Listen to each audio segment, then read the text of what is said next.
Hello students, welcome to my channel. আজ তোমাদের কাছে প্রশ্ন উত্তর এনেছি উচ্চ মাধ্যমিক ভোকেশনাল চতুর্থ সেমিস্টার বাংলা নাটক রথের রশি থেকে। এখানে দুটি প্রশ্ন ও উত্তর আছে, সেগুলি প্রথম থেকে শেষ পর্যন্ত দেখার সাথে সাথে আমার চ্যানেলে নতুন হয়ে থাকলে চ্যানেলটিকে সাবস্ক্রাইব করে দিও আর চ্যানেলটিকে একটু শেয়ার করে দিও, যাতে অন্যান্য ছেলেমেয়েরা এই প্রশ্ন উত্তরগুলো পেয়ে উপকৃত হতে পারে। কি হবে মন্ত্রে? বক্তাকে কার কোন কথা প্রসঙ্গে তিনি কথা বলেছেন? মন্ত্রের উপর তিনি ভরসা হারিয়েছেন কেন?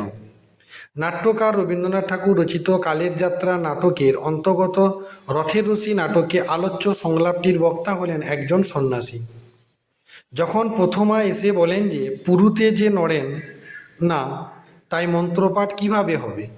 মেয়েটির কথার উত্তরে সন্ন্যাসী জানিয়েছিলেন কালের পথ দুর্গম হয়েছে, মন্ত্রে কি হবে?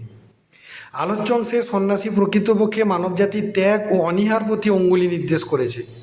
মানুষ প্রকৃতির কাছ থেকে কেবল ঋণই করেছে, প্রতিশোধ করেননি কিছুই। নিঃস্ব রিক্ত করে দিয়েছে কালের বৃত্ত, তাই রথের রশি পড়ে থাকে অসাড় হয়ে পথের মাঝে। রথের মেলায় নাগরিকদের একজন বলেছে কোনো পুণ্যাত্মায় এসে দড়ি টানবে। অন্য একজন নাগরিক বলেছে পুণ্যাত্মা খুঁজতে বয়ে যাবে যুগ, পুণ্যাত্মার সন্ধান পাওয়া গেল পাপাত্মারাই তাকে তাড়িয়ে দেবে। ইতিমধ্যে মেয়েরা পুজো নিয়ে ঘি গঙ্গাজল দুধ ঢালতে থাকে দড়ি নারায়ণের উদ্দেশ্যে। প্রথমা মেয়েটি সন্ন্যাসীকে জানিয়েছিল দড়ি ঠাকুরের পুজো আনা হয়েছে, কিন্তু পুরোহিত যে নড়েন না, তাই রথ চলবে কিভাবে? মন্ত্রপাঠ করবে কে? তখন সন্ন্যাসী জানায় কালের পথ দুর্গম হয়েছে, তার মধ্যে উঁচু নিচুর এই ব্যবধান ঘুচিয়ে না দিলে রথ চলবে না। তাই এই ব্যবধান ঘুচিয়ে ফেলে সব সমান করতে পারলে বিপদ থেকে মুক্তি মিলবে, কারণ রথের রশি হলো মানব সম্পর্কের বন্ধন।